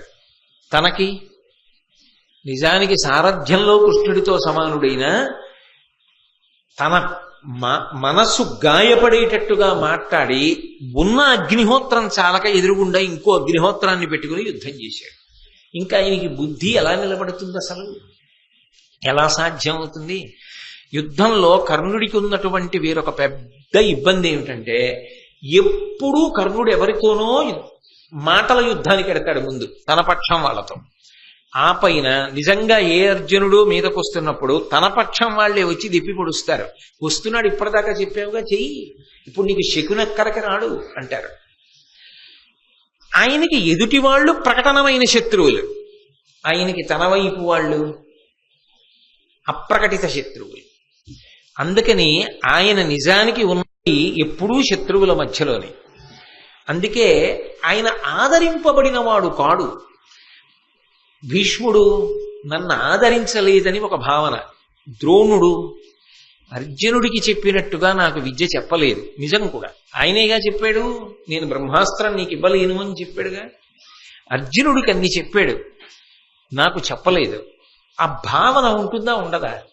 అందుకే అవకాశం వచ్చిందా బాధ తట్టుకోలేడు, ఆ ఆర్తి తట్టుకోలేక భీష్ముణ్ణి ద్రోణుణ్ణి నింద చేస్తూ ఉంటాడు, పెద్దల్ని నింద చేస్తూ ఉంటాడు అని అపకీర్తి పొందుతూ ఉంటాడు. ఆయన ఎదగాలనుకున్నప్పుడు అడ్డొచ్చిన విశేషాల బాధ ఆయన కాకపోతే ఎవడ పడతాడు?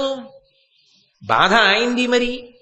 అందుకే యుద్ధంలో దృష్టి కేంద్రీకరణం చెయ్యలేడు, పరాకుగా ఉంటాడు. కానీ ఇది గురువుగా ద్రోణాచార్యుల వారు అప్పుడు చెప్తున్నాడు, ఈయనకి పరాకు ఉంటుంది యుద్ధంలో. అందుకే అన్ని వేళలా నిలబడడు, ముందు వెడతాడు, తొందరగా పారిపోతాడు. యుద్ధంలో పరాకుగా ఉంటాడు. ఈతండర్ధరదుండవుందలపోయన్, ఈ గుణములు ఉన్నవాడి దగ్గర పరాక్రమమున్నా నిలబడదు. కాబట్టి ఇతడు అర్ధరథుడే. భీష్ముడు ఆ మాటే, ద్రోణుడు ఆ మాటే. అంటే అర్జునుడిని దృష్టిలో పెట్టుకుని. కానీ అర్జునుడి మీద యుద్ధానికి ఇంకా అటో ఇటో అని వెళ్ళేటప్పుడు ఖచ్చితంగా అర్జునుడిలో నువ్వు సగమే. అంటే తను పడిపోవడం నిశ్చయం అయిపోయినట్టే కదా. అది సత్యమే కానివ్వండి, కఠిన సత్యం కదూ, అప్రియమైన సత్యం కదూ, ఆఖరి యుద్ధం కదా అది ఇంకా కర్ణుడికి.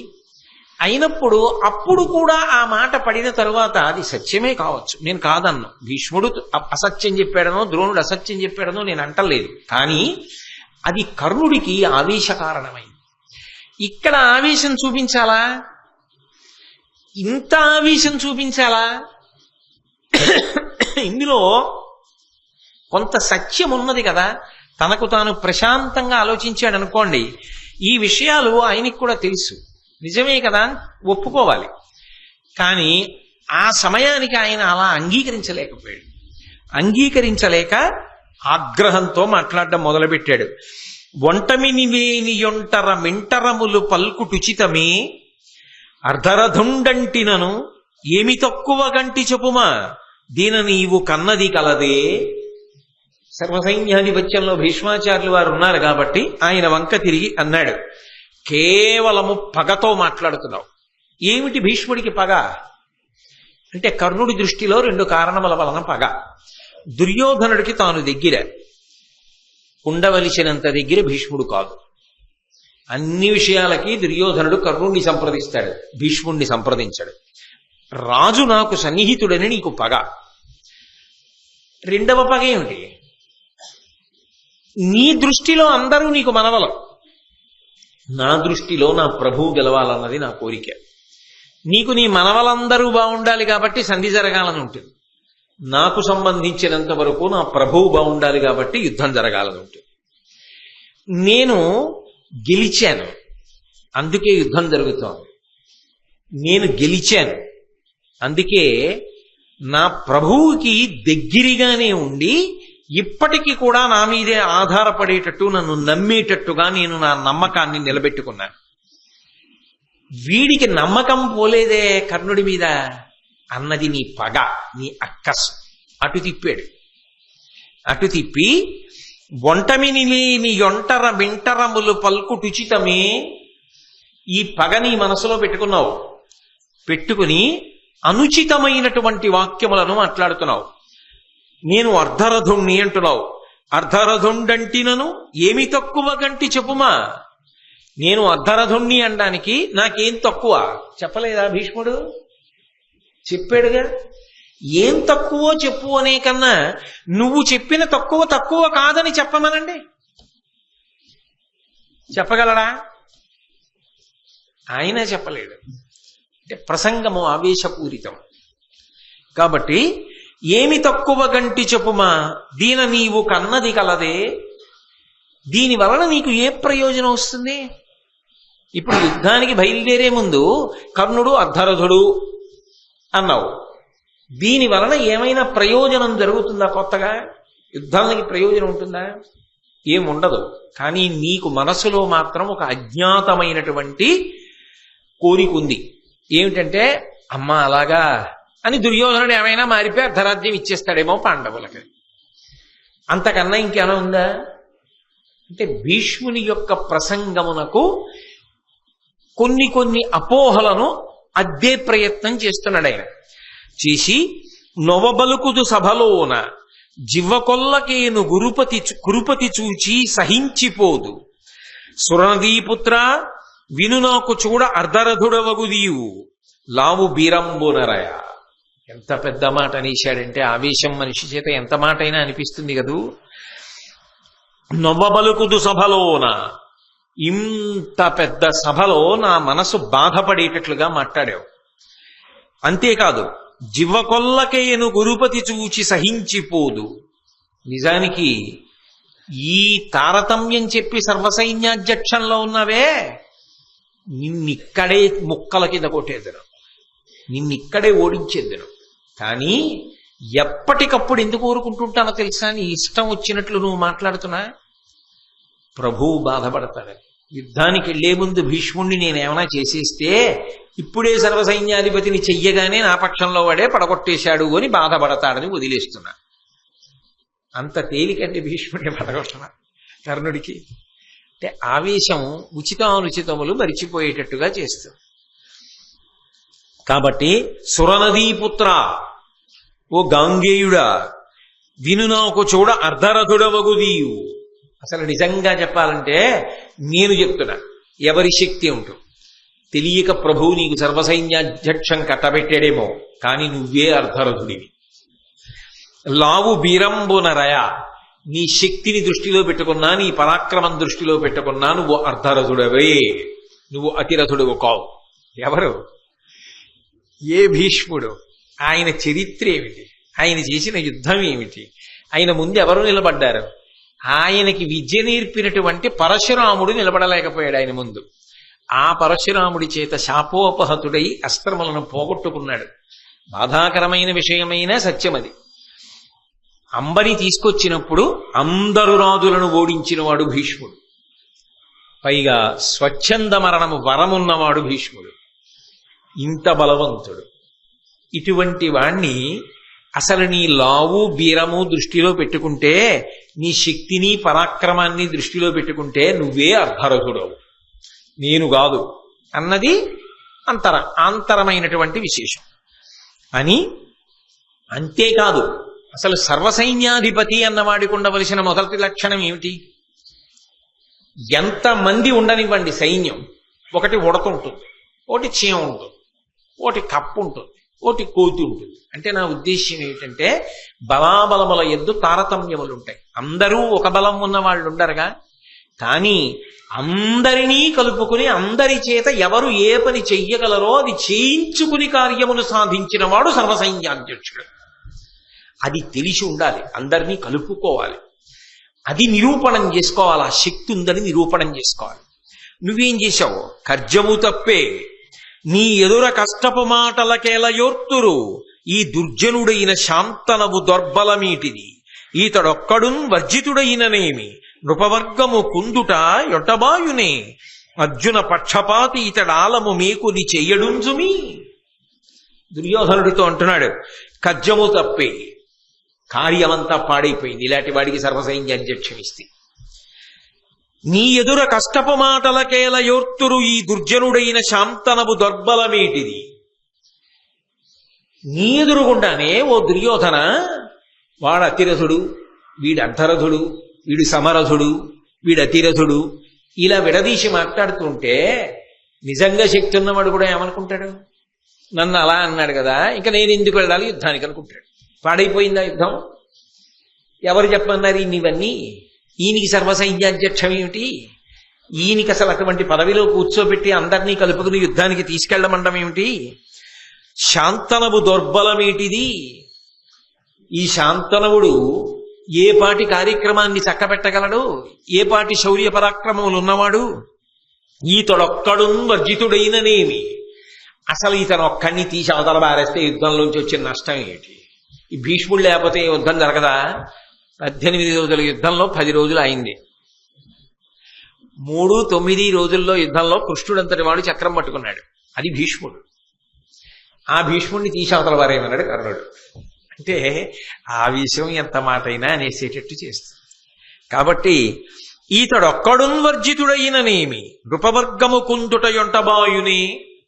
ఇంతమంది రాజులు మనసు కష్టపెట్టుకుని రేపు పొద్దున్న మనపూర్తిగా యుద్ధం చేయకపోతే నీకు కలిసి వస్తుందా? అర్జున పక్షపాత ఇతడు ఆలము మీకుని చేయడుంజుమి. ఇతడు అర్జునుడి పట్ల పక్షపాతం ఉన్నవాడు. అర్జునుడిని చంపడం, అర్జునుడి జోలికి వెళ్ళడం. ఇతడు పక్షపాతంతో చేసేటటువంటి యుద్ధము వలన నీకు జయము లభించడు దుర్యోధన. ఇటువంటి వాడిని ఎందుకు పెడతావు సర్వసైన్యాధ్యక్షంలో? అక్కడ పోతే వచ్చే నష్టం లేదు, తీసవతల పారే. చాలా కాలంబు పోవక చతురులైన వృద్ధ జనముల బుద్ధులు విండ్రుగాక ముదియ మతిదప్పి నోరికి నొదవినట్లు పలుకు వెడగుల మాటలు పడియగుని. లోకంలో వృద్ధులు ఉంటారు, వయసు బాగా పెద్దదైన వాళ్ళు. వాళ్ళు పూజనీయులు, గౌరవనీయులు. ఎందుచేత అంటే వాళ్ళది అనుభవం. ఒక పుస్తకం చదవడానికి, అనుభవం సంపాదించడానికి సముద్రానికి చిన్న చలంకి, చలం అంటే ఏట్లో ఇసుక ఇలా తీస్తే చిన్న నీరు వచ్చి ఉబికి ఏర్పడుతుంది. దీనికి ఉన్నంత తేడా ఉంటుంది. అనుభవము అనుభవమే. అనుభవముతో తుల్యము పుస్తక జ్ఞానము కాదు. ఒక విషయాన్ని అనుభవ పురస్సరంగా నిర్వహించడం అనేటటువంటిది ఎప్పుడూ జీవితంలో గొప్ప విషయం. అందుకే అనుభవమునకు గౌరవము, అనుభవమునకు పెద్దపీట వెయ్యడం ప్రాజ్ఞుల యొక్క లక్షణం.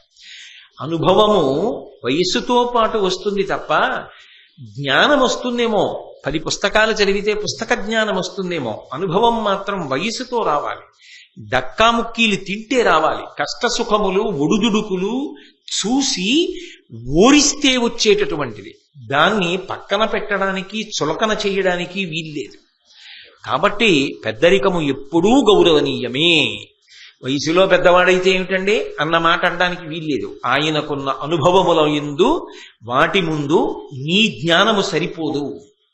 ఆయన పండినవాడు జీవితంలో, ఆయన మార్గదర్శనం చెయ్యడానికి అర్హులు.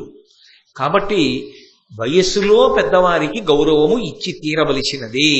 అయితే కర్ణుడంటాడు, చాలా కాలంబు పోవక చతురులైన వృద్ధజనముల బుద్ధులు విండ్రుగాక. చాలా ముసలివాళ్ళు అయిపోయినా కొంతమంది మంచి సద్బుద్ధితో ఉంటారు. వాళ్ళ అనుభవంతో ఎప్పుడూ ఇతరులకు మంచి మాటలు చెప్తూ ఉంటారు.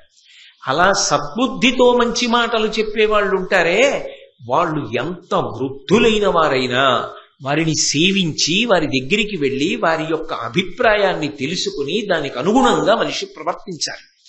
కానీ ముదియ మతిదప్పినోరికి నొదవినట్లు పలుకు వెడగుల మాటలు పాడియగునే. బాగా వృద్ధాప్యం వచ్చేసి బుద్ధి చాంచల్యం వచ్చి సరిగ్గా దృష్టి నిలబడక మతి తప్పి అవివేకంగా మాట్లాడేవాడు ఈ భీష్ముడు. ఈయన మాట వినడం ఏమిటి? నిజమే, వయసుకి గౌరవం ఇవ్వాలి పెద్దవాడు, నేను కాదన్నా. పెద్దవాడి మాట వినాలి. ఎప్పుడు? అసలు ఆ బుద్ధి సక్రమంగా ఉంటే, మతి సరిగ్గా పనిచేస్తుంటే ఆయన మాట వినవలసిందే. ఆయనకి వయసు పెద్దదైపోయింది, వయసుతో పాటుగా ఆయనకి బుద్ధి తగ్గిపోయి ఆ జ్ఞాపక శక్తి అవి అన్నీ పోయాయి. అన్ని పోవడంలో ఎవడెలాంటి వాడో ఏమిటో ఆయనే సరిగ్గా నిర్ణయించలేకపోతున్నాడు. ఈయన మాటలు నమ్మడం ఏమిటి? కానీ నేను ఒక్క మాట చెప్తాను, మీరు జ్ఞాపకం పెట్టుకోండి.